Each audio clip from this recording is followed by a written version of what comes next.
So I saw Fantastic Beasts on a Thursday preview showing because I didn't think there'd be that many kids there, but then it turns out there was a PD day the next day, so there were plenty of kids who were going to sleep in tomorrow because they had off of school. And I gotta say, they all behaved so much better than the audience that I had when I saw Edge of 17 the next day.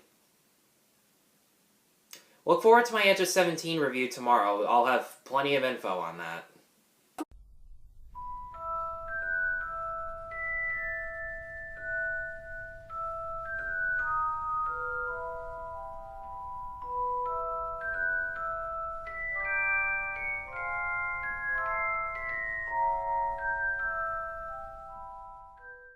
Hi, I'm Tyler, and I'm here to let you know that Fantastic Beasts and Where to Find Them is no perfect movie. So Fantastic Beasts takes place in 1926, and it revolves around a wizard named Newt Scamander, played by Eddie Redmayne. And he carries around a suitcase that contains dozens of magical creatures. But after he accidentally switches suitcases with a muggle named Kowalski, played by Dan Fogler, the two of them have to prevent these creatures from falling into the hands of an evil wizard named Graves, played by Colin Farrell. David Yates creates an atmosphere that sets itself apart from the previous Harry Potter films, and it stands on its own. The costumes and the set designs really make you feel as if you're truly witnessing events take place during the 1920s.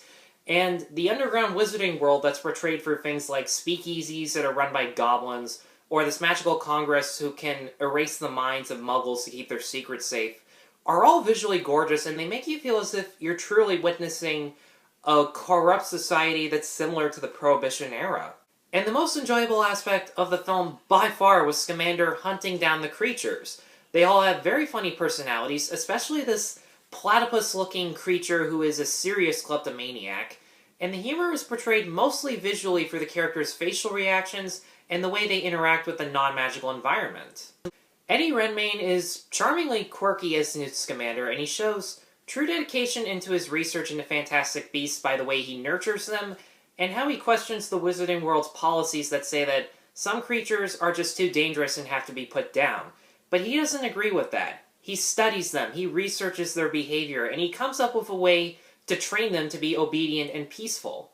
And Dan Fogler, I thought, was just funny just through his physical reactions to seeing wizards doing weird things like teleporting and reading minds. And you really identify with him whenever he is shunned out by everyone around him just because he's a muggle.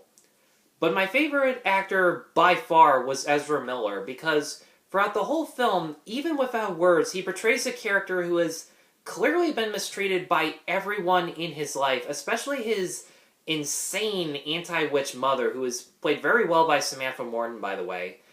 But you can also see just through his eyes that he's hiding something very important, and you're not entirely sure if it's some magical abilities or something knowledge-related concerning the creatures that Scamander and Graves are hunting for. This movie was written by J.K. Rowling in her screenwriting debut, and unfortunately, it's pretty apparent that she struggled transitioning from an author to a screenwriter. And I say this because there are so many main characters and side characters who are only there just to move the plot forward and have little to no depth whatsoever. Catherine Waterston tries her absolute best as an actress, but her only backstory is that she's a cliched cop who has been demoted in the wizarding world, and she's trying to work her way back up by helping Newt, and that's really about it. And her younger sister, who, I forget the actress's name, but I gotta say, that was a really awkward performance. She's only just there whenever her mind-reading powers are useful to the plot, which is pretty rare and convenient. And even Colin Farrell, as a villain, is barely given any time to be intimidating or even interesting. Now, to the movie's credit, there are a couple scenes where his face is hidden by shadows and he's manipulating Ezra in a fatherly sort of way for information, and those scenes were really creepy, atmospheric, and effective. But these scenes were very few and far between, and they don't really last long enough for the audience to have a lasting impression. But my biggest problem with this movie is the fact that, without giving anything away, Newt's suitcase of creatures has absolutely nothing to do with the villain's evil plan. I mean, yes, there is the same species of creature that Graves is looking for that's in Newt's suitcase, but Graves never actually uses the suitcase or any of the other creatures for his plans, and he doesn't even take that species that he's looking for from that suitcase. He just looks for a different one that was in New York City before Newt even got into New York, and he just uses Newt as a convenient scapegoat, and I'm sorry, but that technically makes the creature hunting from the rest of the movie come across as complete filler.